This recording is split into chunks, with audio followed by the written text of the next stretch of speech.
Hi, folks. Steve Urban here, host of the Riderflex podcast and founder and CEO of our day job recruiting firm, Riderflex. We hope you enjoy this episode.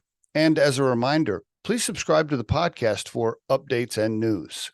Finally, if you haven't already, check out the series of books we've published on hiring, interviewing, and overall career advice titled The Riderflex Guide, available on Amazon. And now, a quick word from our sponsor. Most homeowners don't have the time or expertise to properly take care of their home, which causes costly issues to arise. That's where Kira Home Maintenance comes in. We're a full-service, routine maintenance company that was developed by a certified home inspector. Each quarter, we service our clients' homes following manufacturer's recommendations to properly maintain all the necessary appliances. We provide the materials and expertise to prolong the life of your property, creating a healthy and efficient environment for your family. From top to bottom, we'll maintain and service your home. To get started, we have a property inspection to determine what needs to be maintained, and a maintenance plan is created based on your preferences. From refrigerator coils to filters, vents, and drains, we do it all, and we do it well. Contact us today for your free routine maintenance inspection, and never worry about your maintenance again.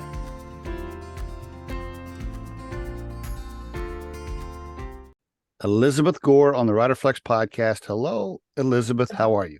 Howdy. It's great to be here. Howdy is a Texas thing. You're living in Houston, aren't you? Well, I'm originally from the Houston area and now live in California in my husband's hometown in a small town in northern Sonoma County. So in NorCal. So when you say howdy and y'all, do they look at you funny or do you still say y'all? Well, even more so is when I say ma'am and sir. Right. So, I grew up on the Texas Gulf Coast and my family's still there with a home, and everyone says, yes, ma'am, yes, sir, yes, no, sir, even if it's people your age. So that's what I get more of, like the look here, or I'll hear, I'm not that old or this or that. And I'm like, my grandma would roll over in my grave if I didn't say yes, sir. No doubt. That's more of the shock and awe I get. I grew up in Oklahoma, so you my wife grew up in Texas, so we still, yes, sir, no, ma'am, yes, ma'am, like it's supernatural for us. We lived in Bixby, Oklahoma for a bit.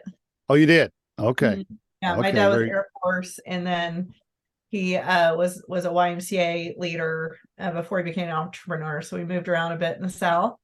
Ah, okay, very good. And you went to Texas A&M, I saw. I sure did, twice. I saw that. Yeah, got your MBA there too. Now, I don't know if I've ever met alumni that's more loyal. Oh my gosh, than A&M. It's like a religion. Like, it is like hardcore, right? It's like university nationalism. In fact, I was at a conference in Oakland, and a guy was everyone at A&M gets the same class ring, and he was riding up the elevator, and I said, "You an Aggie?" And and suddenly we're like riding all the way up to the top and back. Yeah, I traveled. I lived in Austin for a while. I traveled over there to College Station many times for business, and I was there a few times on game weekend, and I was like, wow, okay, this is different. It's a sea of maroon. Do you ever go back to visit? It's been a minute. I was one of the class executive vice presidents, and I saw that. Involved there, and but now I've started to support Ring Ventures and their Entrepreneur Center, and I think it's critical that no matter what your major, you learn about entrepreneurship. So I was an animal science major, I was in ag, even whether you're agriculture over to engineering, I think everyone should understand how to start and grow a business. So that's my passion, is helping A&M think that through. That's good. No, I think that's fantastic. So your dad worked for the YMCA and then some other stuff. How about your mom? So mom, cattle rancher. Yeah. So they got married. They're now divorced, but they got married at 17 and 19. And during Vietnam War came, so dad was Air Force and a flight medic. Mom, rancher, ag person. And so both very grounded and hard working. Yes, yes. I'm sure your work ethic was driven a lot from that. Did you have siblings at all? I do. I have an older brother. He's lives in South Africa, and he runs a big game preserve. Really? Um, Wow. really focusing on him and his wife Casey focus on animals that are highly trafficked, and rehabbing them and push them back out in the wild outside of Kruger Park. Pretty cool. Now, Yeah, is that like a cool. nonprofit, or what's the organization? It's a public-private partnership between, the government of South Africa and then different nonprofits that work really hard down there. How about that? Interesting. I'm sure you've been down there Yeah. and seen it all, and you've done the tour, you've done the whole thing, I'm guessing. Oh yeah, I haven't seen his place there, but I was with the Peace Corps and then the UN for a decade and worked just about every part of the continent of Africa except the Northwest. Mm-hmm. So it's an amazing place for us all to learn from. Don't you think like every kid should do some time in the Peace Corps? Would you vote for that? I actually feel very strong. My dad and I talk about this a lot, that everyone should have to do a minimum of a year of service. Of And some that kind, could maybe. be Yeah. military, it could be Peace Corps, it could be service in your church. I love AmeriCorps. I love Teach for America. I think it's a great organization. So if you're not wanting to go overseas, there's so much right here at Mm-hmm. home Mm-hmm. that needs your support. So yeah, I think we would be a better globe for it, for sure. Mm-hmm. Mm-hmm. Israel has a required service Mm-hmm. mandate. Yep. There's several countries that do, and I think we have to support people through it, make sure they have health care, make sure they can get employed on the other side of it. But man, I think mandated service would be incredible for everybody. Yeah, yeah, I totally agree. I really think it's not only gives them a chance to grow up a little bit before they go off to college, but what I think is most important is giving young folks a chance to see a culture or an environment that they're not used to. Right. Really, especially if they travel to a third world country or something, I'll meet younger people. No offense to Berkeley, who's listening to us, who's probably 22. I don't know how old she is, but sometimes a lot of younger folks, they have just never seen how tough it can be in other environments, right? So they're kind of in this bubble. Right. And they're complaining on their phones about not getting invited to the birthday party. And that's like the worst thing that happened to them that week. Meanwhile, kids in other countries are wishing they had fresh water to drink. Well, y'all as a recruiting firm, any resume I see that has military service Yes. or had Peace Corps, AmeriCorps, I always put that on the top of the pile. It's, folks Agreed. who I think more well-rounded. They've been through environments of adversity. Mm-hmm. They understand other cultures. They understand how to do a lot with nothing is Yep. another thing. Yep. And then the biggest thing I learned, I was in Bolivia in South America and for my Peace Corps stint. And you're sent there to potentially help people, right? But Mm-hmm. and I was in a village with 34 families, as poor as it gets, so remote. And there are a lot of smart people in the world. They don't have to come out of Harvard, right? Or be Right. rich, so on. I ended up learning so much from the farmers there who, just by stance of geography, where they were born or limited resources, aren't going to be a billionaire, but they had or have exceptional ideas. And I think what I ended up my second year really understanding is you implement individuals' ideas in that environment, but you help them find that resource, find that connectivity, bring people together.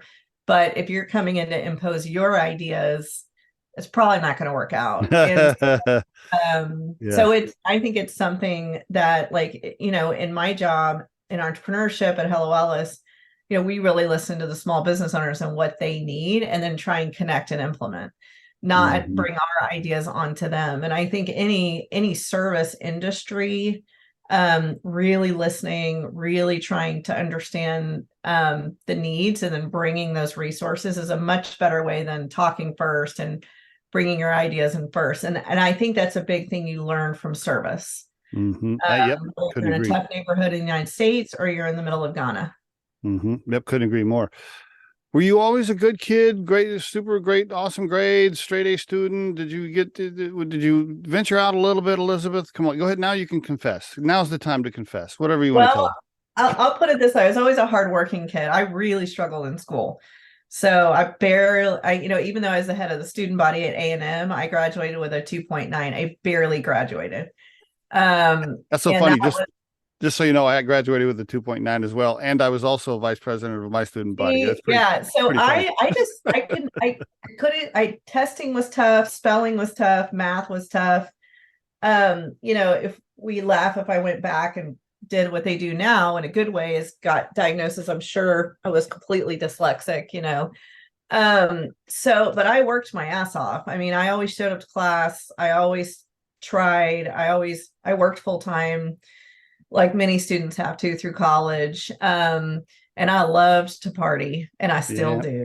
I will give it. And I always showed up. I showed up on time, and I worked my ass off. But testing for me in grades, I was super blessed because I shouldn't have gotten into A&M, but I was a world champion equestrian, and I dominated in 4-H. I see. Okay.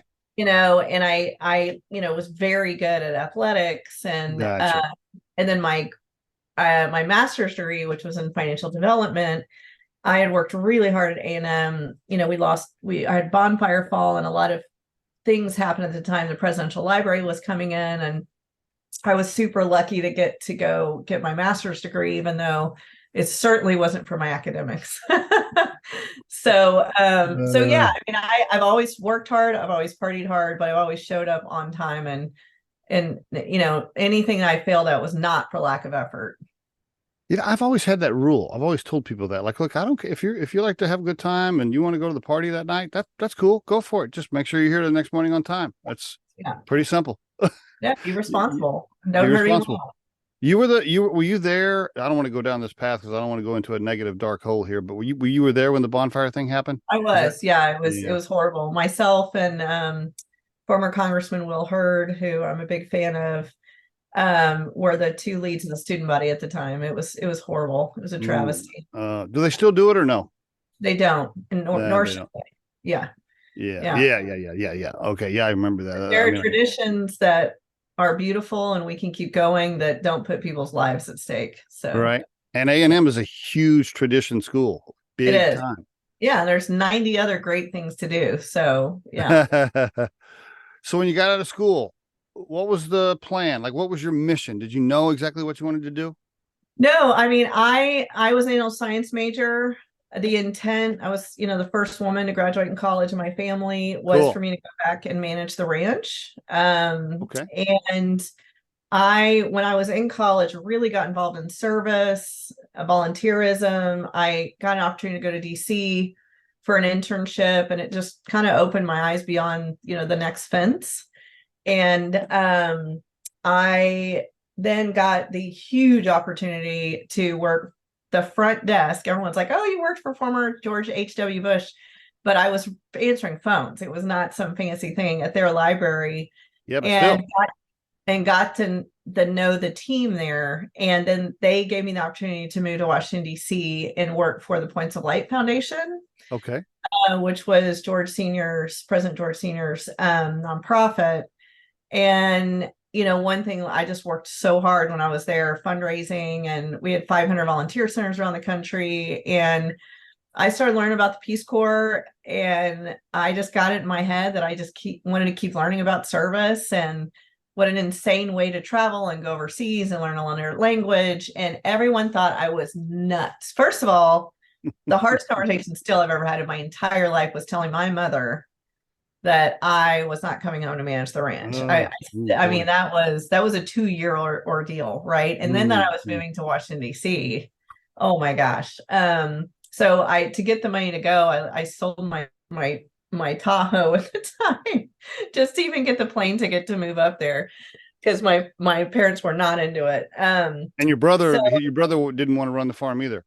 No. Oh God, that was never, no, he loved fish and outdoors. And, And listen, I want to be real honest. I am a huge fan of any cattle, horses, ranches. It's given me every opportunity, my work ethic.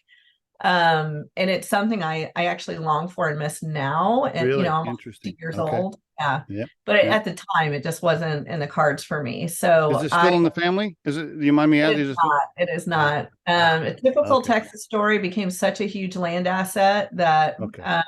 unfortunately had to be split apart. And Yeah. It happens. but anyway, so in DC, my career was, DC is a great place for young people to come and learn and grow and work their ass off and meet extraordinarily smart people. But I was just kept going. And so I applied to the Peace Corps. I didn't tell anyone. And I was like, if I get in, I'm going. I didn't hear anything for a year. Is And it then I is got it super hard to get in? I don't know. very hard to get in. Is it? I didn't know that. Okay. I didn't know the stats right now, but at one point there was 7,500 spots and almost 40,000 applications. Oh, wow. I didn't know that. Okay, you're Yeah, educating me. I you didn't have know to it was. have a college degree, and then you have to pass medical, and then you go through a series of live interviews. It's very much like applying to a college. Live All right. interviews, essays, letters of references, the whole deal. So anyways, I was sitting at the office and got a courier and thing, and it said, "You've been accepted to the Peace Corps. You have 10 days to decide." Insane. And, Okay. yeah, it said to Bolivia, which I didn't know where that was. And I decided to do it. And people thought I had lost my mind. But the only folks that were like, "You should do this," were actually my idol, my grandma Opal and my grandpa Leroy. They just thought I should do it. And That's so cool. there we go. But it's volunteer. How'd you eat? Do they pay you? So Is it volunteer? Yeah. The U.S. Peace Corps, which I'm a huge fan of, they provide full medical, all insurance, all safety, and then they give you a stipend at the level that you're living, which is a really interesting concept. So I made $200 a month for room, board, food, everything. And it was more than adequate. But again, you live at the same level as the people you're around. So I lived in a little hut that was, enough money for transportation and so on and so forth. Wow. But they provide the plane tickets, you have to go through 3 months of training and graduate from that training to get placed. So all that is paid for. And then actually when you get back, they continue your insurance, medical, career coaching until you get employed. How about that? Okay, I want to ask a question here before we move away from it. Sure. Bolivia, were you ever in danger? Was there like a scary situation where you're like, yeah. Bolivia was the Wild West, and the Peace Corps is not there anymore. But there were 6 presidents in the 2 years I was there. How many coups there were. And I would say it was never in danger with people. The people were amazing. It was more the topography. There's some of the most dangerous roads in the world there. Okay. That kind. I see. But at the time when you're in your 20s, you're just rocking and rolling. I don't think right. I'd like, screw this. No way. No relationships at the time? Any boyfriends, girlfriends, whatever? I met the hottest guy on the planet, and I'm married to him. You met him there. I did. So my husband, James Gore, who is an elected official now here locally in California, was in my Peace Corps class. There was 19 months. I see. And so we met and fell in love down there. And we were 4 hours apart between our sites via horseback. We had horses, no cars up there. So we would ride to see each other every so often. What then did you meet in the middle? Where you like, was there like a meeting spot? Like he rode the middle was just basically jungle. So no, you went all the way. We had to cross 11 rivers to get to each other. So it was pretty cool. Oh my gosh! Don't you wish you had some? Seems simple, but we've been together 20 years now. That's pretty cool. Don't you wish you had some video or some pictures from that with you guys on horseback going to see each other? It was so crazy because that was pre-digital camera. And so we have photos, and I need to back them up. It scares me to death, but they're all in albums. Oh, wow. I love that story. That is an awesome story. Now, well, let me ask you one more question though. Did you guys notice each other on the plane over there? Was he on the plane? Or you weren't? Our first conversation with each other was when we were stationed in Miami before we shipped out, and was that neither of us ever wanted to get married. I see. Okay. Well, And that we were both like, oh, we're fiercely independent. Neither of us want to ever get married. We're just starting this life. I was 26 at the time, of adventure. And now, here we are. We've been together 20 years. We have 2 kids, 2 dogs, 2 cats, fish, big how old are career. how old are your I'm children? very happy. 9 and 12. 9 and 12. Oh, that's still, let's see, the 12. Oh, it's right before puberty, right before they Yep, start, 6th right before grade they or 7th grade. Ooh, she would seventh kill me. grade. 7th Okay. grade. Yeah. Yeah. You're still in the Yeah, good, you're still in the good phase, we right? They are. don't, We take a long time to have kids. And then I don't know. I like being a parent at this age. It's pretty awesome. yeah, that's fantastic.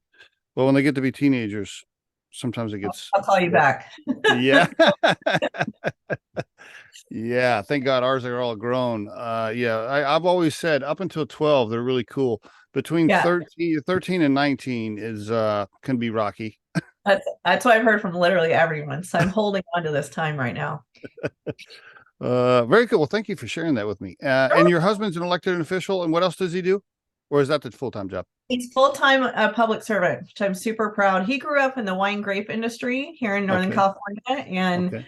literally every family member we have, all his uncles, his siblings, are grape growers or vintners. Oh, And that was his degree. He worked in the industry and then worked in it in Italy, came back, joined the Peace Corps.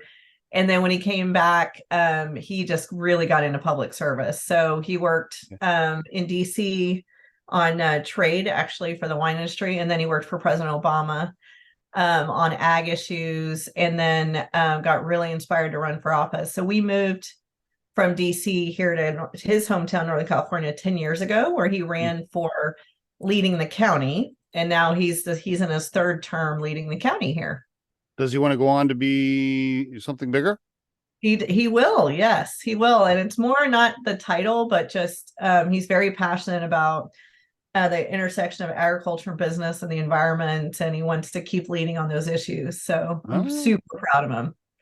What's next then after that? What's the next higher position after the one he's in? What would be bigger? Well, it could be state senate or state representative or lieutenant governor and so on. He's a local guy. He's not interested in heading back to DC. So gotcha. Okay, that's pretty cool. All right, very good. Very proud of him. There must not be any skeletons in his closet, or they would have already found them. He's the most values driven guy I've ever met. He's a do-gooder all the way. I've always told my wife, I was like, man, if I ran for office, they'd be finding shit from 1986. Unless whiskey is a vice, which he loves, whiskey and cigars, and hunting and tattoos, which is all of, he's covered in tats and loves to hunt. And is that right? But he's a good man. That's great. Appreciate you sharing all of that. All right. After the Peace Corps, I guess, did you know people at the United Nations Foundation? It was not, I knew people. I didn't know the institution. Okay. I thought of Peace Corps, the UN, like a lot of people do, the Security Council, and the Peace Corps, or the UN. I tell folks, what I learned very quickly is they feed the most people in the world. They educate the most people in the world. They're the first when there's a natural disaster or a civil war. And I really was very quickly attracted to that side of it. So UNICEF, the UN Refugee Agency, the World Health Organization, just critical organizations. Okay. There were 2 mentors that I had known in the private sector who moved over there and just gave me the opportunity of a lifetime to lead very large programs there. And I grew in the leadership ranks and built what I call our modern approaches to support of the UN, really breaking down complex issues so people like my grandparents could support and understand it. So we created the Nothing But Nets campaign for malaria bed nets with the NBA, which was so cool, with basketball players, and then Girl Up, which is still a huge thriving program for girls to communicate with girls in other countries. I mean, just a lot of really cool programs. That's awesome. Great career there, and a great history of serving, so to speak. not to mention all the things you've seen and witnessed, and the cultures and the people and the different countries. I mean, just a wealth of experience. Do you find it interesting when you open up the news here now in the US and you see some of the shit we focus on, and you're thinking to yourself, wow, who cares what? I mean, some of the, I'm always amazed by that. I will see something in the news that is like people are all biting down on, and I'm thinking to myself, okay, there's like I don't know, millions of children without sanitation and water. There's this, there's this, like bigger, there's much bigger problems going on. Why are we talking about this particular topic? Does that amaze you, or really, small business owner the other day at Primp Studio, her name's Denise. She said to me something that just really got to me, and she said, why are we all fighting against things versus fighting for things? And I like that. Strike me the other day. I like that. Where is this collective spirit to fight for the things we need in our country versus against either each other or against things? And you back full circle to your comment on service. We live in an unbelievable country, from the infrastructure. I always still, after being in the Peace Corps and the UN, I can't get over freeway systems and safe bridges and things that, electrical engineering, that clean water, clean water, clean water, or drink out of your hose is insane. Yep. So we have a great base to work off of here. Mm-hmm. And I'm not saying every community has all that. I know there's still access issues in our country, but to then work up from there and make sure that, people have access to education, my insane passion is around people being able to start their own business and have equitable access to capital. Those are the things. And I also get worried about people being so focused on what people say versus their intent. Right. And I think national politics have gotten to a point right now where it's more about the human being versus what they're actually doing, so I think we're at a state right now in the country where we're really focusing on the wrong things. And I couldn't agree more. Yeah. And do you blame social media for a lot of that? The media or social media? I feel very strong that we are all responsible for our own actions. And also we're a country of very intelligent people. And so if you are taking what you're reading and seeing for fact versus digging in, I mean, that's all of our own responsibility. And we got to teach our children that as well. I think so I don't actually think it's the platforms. I think it's what we're consuming on them. I'm actually, the internet, again, this goes back to experiences in other countries. Democratizing information is so powerful. When you don't have access to any of that, or you have a state-run, media source, I mean, that is bad. So here the pendulum's gone the other way. So we're going to have to figure this out, right? What's truth, what's not? What do you believe in your own values, your core values? How do you interpret messages? Where I think I worry is the revenue side of social media. So what do people click on tends to be quite negative.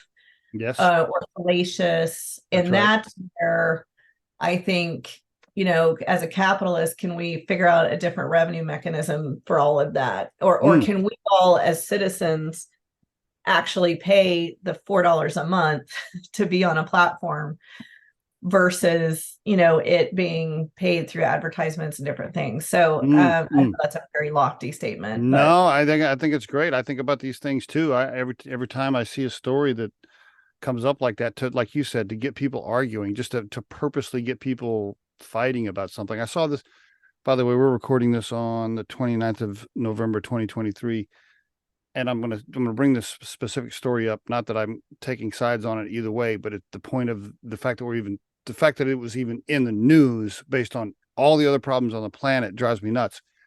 This was yesterday or the day before. I see this kid went to the Chiefs game, and he had half his face painted red and half his face painted black, and he was dressed up, for the Chiefs tomahawk thing, whatever, the football team.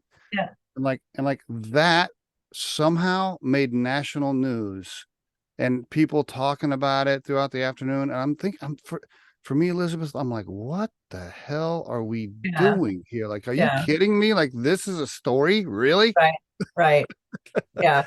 Well, I, it's interesting though.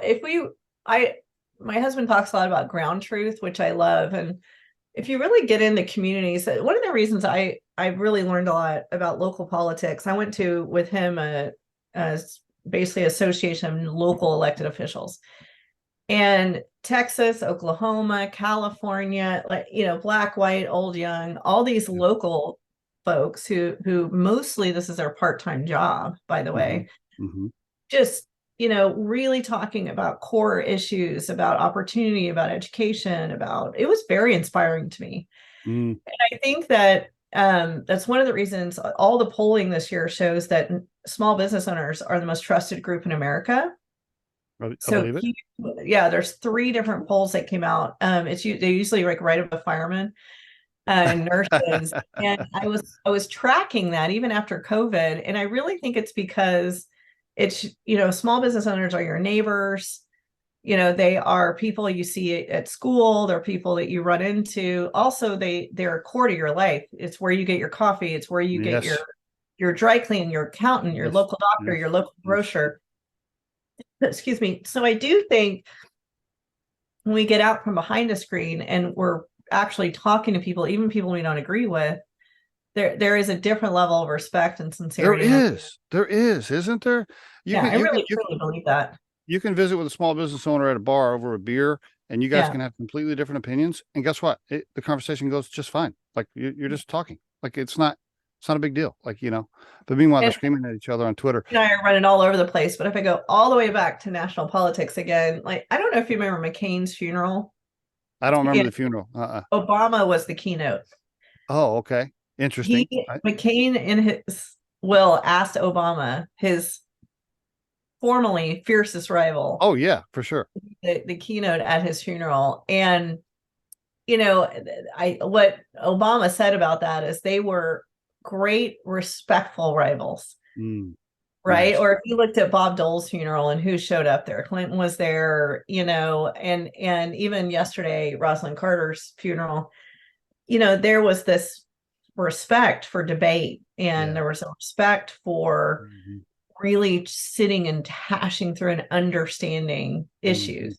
Yes. And I see that at the local level, and I'm really hoping we're going to rise back up. It might take a decade, but to that again on a national level.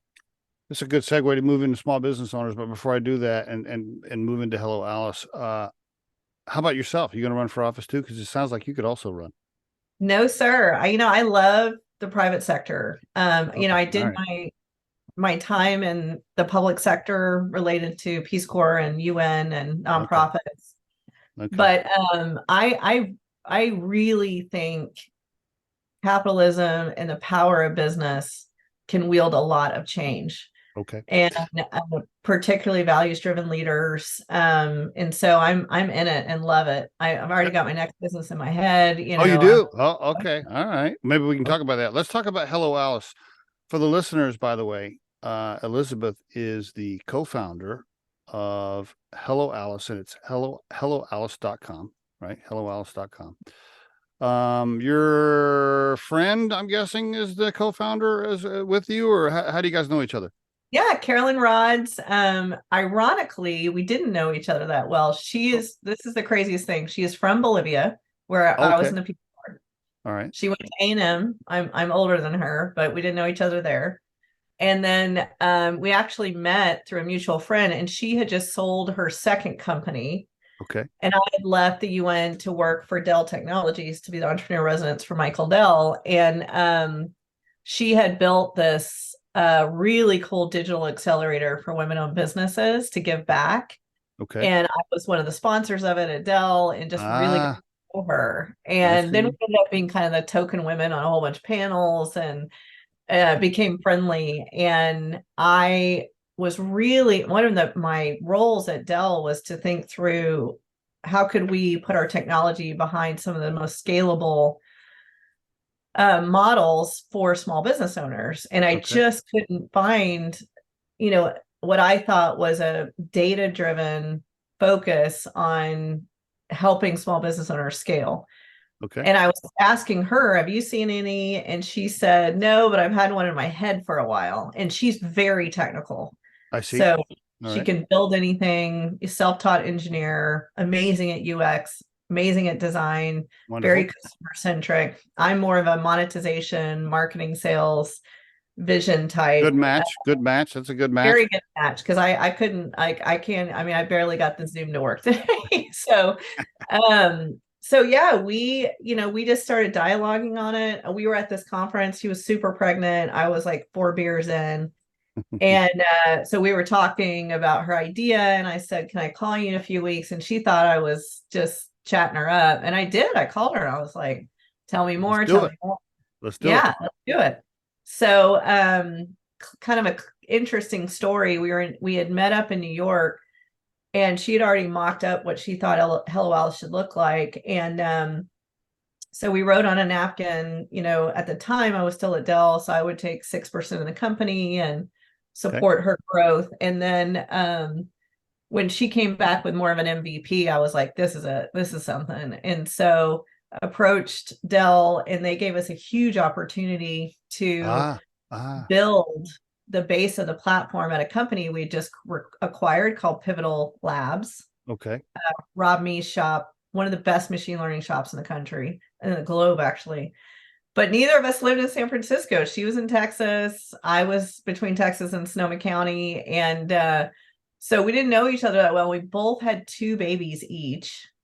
And we ended up moving in together. It was crazy. Oh, really? Wow. We just said, fuck it, and decided to, That's pretty good. we hired like 3 babysitters that were rotating around the clock, with the 4 kids. And we just built that sucker 9 months, day and night, 7 days a week. It was bananas. And your husbands were like, yeah, let's move in together. Yeah, let's do it. Well, Oliver, Carolyn's amazing husband, stayed in Houston. Oh, okay. And my husband was up here in Sonoma County. So it was just me, Carolyn, a bunch of babysitters. And at the, when babies are infants, they need their mommies, even though we have great husbands who are great dads, but there was so little at the time. Okay. Yeah. So it was just a wild rodeo. And so was Dell the seed money, the seed fund, or is that? They did not take equity or join the cap table. They really wanted us to. We had just done Michael had just done the largest tech acquisition in history when they bought EMC VMware. Okay. At Boston, and part of that purchase was Pivotal Labs. And so they really wanted some of their folks there at Pivotal using that software. And the deal was that we would build it there, kind of be an open tech for them to watch. And then we would launch Hello Alice at Dell World EMC in Vegas as one of their kind of featured tech programs. Okay. That's why we had such a crazy deadline to build. And so it was a massive opportunity for us. It was the 2 of us, just the 2 of us, launched at Dell EMC World. We were one of 3 big tech announcements on stage. I'll never forget that in Vegas. And so did they tap into revenue? Like, what was Dell's win on it? What was their financial win on it? Dell's win was less financial and more really understanding how Pivotal Labs was building out new tech. How about that? And for them, the announcement at Dell EMC was a big win, because we were really on the forefront of using data and AI to advance, particularly women and people of color, U.S. veterans, in small business, which is a massive commitment at Dell. So, yeah, it's a huge win, great partnership for both. And then you've raised some cash since then, or at least I see on LinkedIn where it looks like man, fundraising is hard.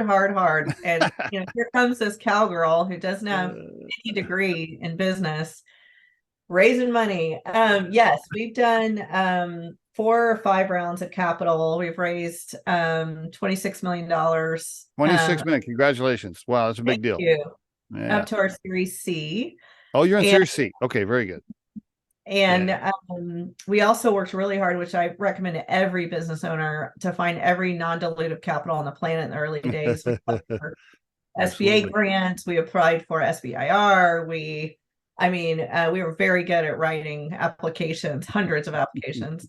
But yeah, at some point, engineering is incredibly expensive. And so we ended up, I would say, falling into fundraising and learning on the fly. And it's tough. I mean, less than 2% of women get venture capital. It's not, an industry that, is has a lot of women in it. And particularly my co-founder being a Latina is certainly unique. And so Do you have a do we ended you up have knocking a a lot of doors. do you have a specific story you want to share real quick? The very first time somebody wrote you guys a giant check and then you went out that night and you threw down and party. You're like, I can't believe we just got a check for $1 Funny million. you say that. Our first like major check was Gene Case. So Steve and Gene Case are the founders of AOL. Okay. And I'll never forget, we had hosted 400 women at a summit for small business owners, and Gene was the keynote. I'd never heard of a term sheet. And I was like Googling it, printing it out. I was like, Carolyn, we're gonna ask this woman to invest in us. Like, I think she'll, do it. And she was a big supporter of UN causes. So I'd met her a few times. Now I'm envisioning my vision is there's a giant conference and she's like across the room and you're making your way through the crowd to get to her. Absolutely. And I remember the guy who was kind of her blocker. Yeah, Sam. blocker. Yeah, Come blocker. on, Sam. Come on, Sam. Got her into a conference where we put a term sheet in front of her and said, we need you. We're going to scale. We'll work our ass off. And she said, let me think about it. She came back to us 3 weeks later and said yes. And Wow, cool. what's funny though, as a partier, every time we've had those big wins, I actually go take a nap. Between having children and building and the anxiety that comes, it's always like those calm after the storm, like ability to rest. It's kind of funny. And now asking rich people to write checks is getting a little bit easier then, isn't it? It's not easy, but no. I hate to be, I will tell any founder, whether you're asking for a $10,000 small business loan or a $10 million investment, it's hard. It's hard. You're putting your baby out there to scrutinize. You are. And they're going to tell you your baby's ugly, even if it's not, because they want to negotiate the terms. Absolutely. And, hearing no hundreds of times is demoralizing, but it's part of being a business owner. Yeah. And you got to be prepped and then you got to follow through. Right. And, I would say that the middle was easier. The early days were hard, and right now is really hard. The middle, I would say we had a lot of traction, very solid investment, cooking economy, around the Series A, Series B, and now it's gotten really hard again. And getting hard again, pins down, right? I don't say it just. I want business owners to be okay knowing it's hard. Yeah, I agree. They're not the only ones who hear no a lot. Pins, the term I'm hearing is pins down right now. A lot of ink pens down, not up writing checks right now, from what I understand. It's very hard. Loans are harder right now for small business owners. Growth capital is harder. Even lines of credit I warn people, are a bit dangerous because they got really high interest rates if you don't get that payment in. And so right now, the most important capital is the capital you have. Yep. So holding on to it tight, diversifying, where it's coming in, really looking at, we had a 3-hour exercise Monday on every single spend we have down to office supplies. Yep. That's important. Right now it's important. I think that's a good move. Every year, no matter what, but especially right now. And we'll try to get this episode out as quick as we can, so we're not missing this little curve on what the economy's doing. But I'm not a financial expert. I'm not a market expert, so I want to get that out there. But in my opinion, based on what I see as a recruiting firm and the things that I see with jobs and candidates and things, right now would be a good time to hang on to cash. And right now would be a good time to watch every single expense, because I see more clouds coming, Elizabeth. I see cloudy skies. Well, and look at non-dilutive capital. We have a really cool grant center on Hello Alice that's free, where you can go on and search for government grants, private grants, city grants. Small business grants are underused tool that $10,000, $20,000, $50,000 can really add up. And even if you hear no from 10, apply for 10 more. I mean, it's great capital. Yeah, give us the overview real quick. Hello Alice for everybody. And again, I want to tell the listeners helloalice.com. Give us the elevator pitch. Go for it. You got it. Well, we serve 1.4 million small business owners to get equitable access to capital. So grants, loans, credit. And we primarily focus on your financial health. So we have all the tools for your financial planning, your cash flow, all the way up to, as I just said, how are you not just applying for capital, but conserving cash. And we serve every small business owner in all 50 states. And we ensure that our friends who are U.S. veterans and women and people of color are part of that equitable process, in addition to our white male counterparts. So we're really proud at helloalice.com to serve as many business owners who want to grow and dream big. And when you, your definition of small is up to what revenue size roughly? Can you give us a range there? Sure. Well, it's very different than the SBAs, but our primary audience has less than 50 employees and mostly less than 20. Less than 20 million in revenue? I'm sorry, 20 employees, excuse me. Okay. Less than 10 million in revenue. Less than 10 million in revenue. Less than 10 million in revenue. Okay. And the Walk business down Main Street, and I hope we've served everyone. Yeah, I mean, the vast majority. I don't know what the stat is. You probably do, but the percentage of small business owners or LLCs filed in the country under 10 million has got to be the majority, right? I would think. Yeah, it is. So the SBA says 99% of businesses in America are considered small. Yeah. If you look at you drop down to the less than 20 million. You're talking still around 80%. I would think so. Yeah, I would think so. And they're the majority of employers in our country, the biggest job creators. Yep. And many of those entrepreneurs, family-run businesses, their definition of cash flow, as you know, I'm not telling you anything you don't know. I'm just saying this to the listeners. Their definition of cash flow is how much money's in the checking account. Yeah, a big thing that we have 5 times the amount of businesses opening right now in our country than in our history. Whether they're reopening as a second business that they lost in COVID or they're going net new. And I will say, I think this is going to be a really interesting cohort or class the next 5 years, because the bumps and bruises to get through COVID. And then also 2/3 of our counties in America have had natural disasters. So here in NorCal, we've had 5 historic fires. So these small businesses have been through a lot, and they're coming out more sophisticated. They understand you can't just have 1 month of cash in the bank. They got to have 3 to 6 months. They're not overusing long-term credit. Good. They're not growing too fast. And the other thing that's interesting is 90% of them are using more software, which is great. So lowering their cost, getting higher data efficiencies. So I think it's going to be a really interesting crop of small businesses that know how to weather a lot more storms. Good. Also, the type of people opening businesses. So we have a record amount of U.S. veterans opening businesses right now, who have, historically been through adversity. They're highly trained. They're very technical. So you're just going to see, I think, some really interesting, very successful businesses. What's your business model for you guys? Do you take a piece of the loan? Is it a monthly fee? What's your model? Yeah, so we're free to our small business owners. We monetize off the third party that we're connecting you to. So loans, credit, resources, discounts, you name it. Okay, very good. And again, for the listeners, it's lines of credit, loans, cash flow planning, financial planning. Can you list off all the services one more time? Yeah, so first is connecting you to capital, grants, loans, credit, lines of credit. All equitable. We don't allow any predatory products on our platform. And then we dig deep on helping you with your business planning, financial planning, cash flow. We call it your business health. So every person who comes to the platform, the first thing we require is to take your business health score and really understand the financial health of your business. And no fee for that. No. That's great. Okay. I love it. Riderflex is going to sign up next week. Good. Let's get there.